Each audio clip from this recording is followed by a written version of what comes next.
The last video showed how we can get information from the web server for our program, but we also want to be able to get information from our web browser if it was part of the request. Very common example of that would be post data that we send through our request from our browser to our program that we want to execute. For instance, if we're running an e-commerce site, we want to know any data that people have entered, books that they want to buy, credit card information that they want to provide us, Facebook friends that they want to make, and so forth. We need that data to be able to operate properly.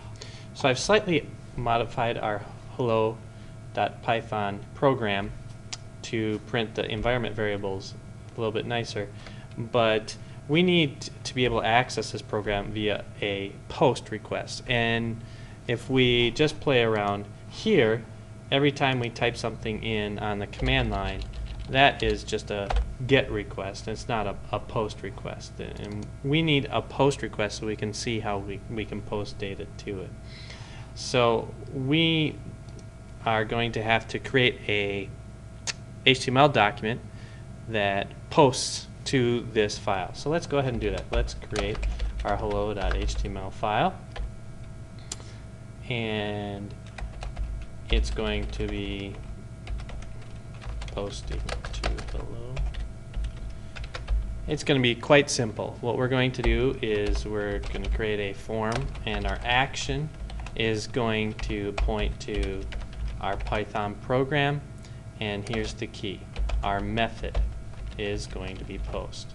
And that's how we get a post request to our file that we've created here. So we create a form, and so let's make this really simple here. Let's put two things in input type equals. We'll just have a text box and give it a name of text input, and let's create a submit button.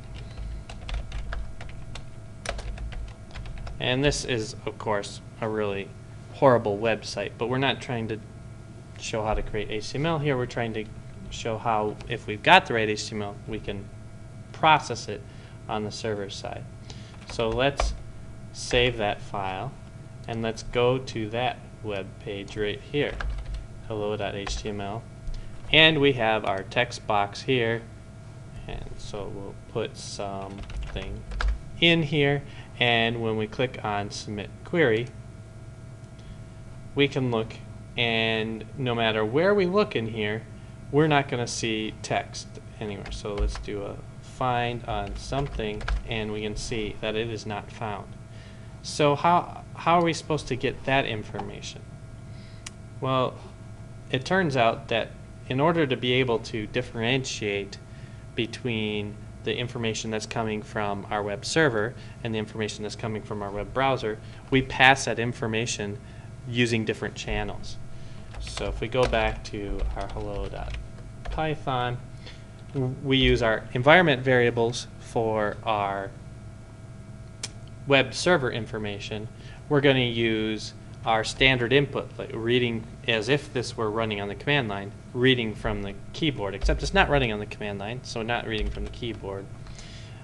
It will be passed to us appropriately. So we need another module, import sys, because we need our sys module to give us access to that standard input. So let's do this. For line in sys.standardin.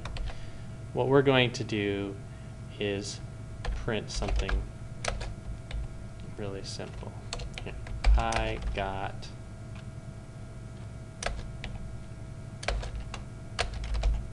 and so we're going to just say I got this line, I got that line, I got that line. So let's go ahead and save this and go back to our HTML document, type in something again, and when we see it, we got our hello world, we got all our environment variables, and I got text input equals something. this should look a lot like a query string if you were to do a get. Right? If we did something like other input equals stuff, you can see that the query string looks other input equals stuff, and we did a get request. But if we did the put request, the information comes down here. So it turns out that information is formatted in the same way. If we go back to our hello HTML and provide a third input element,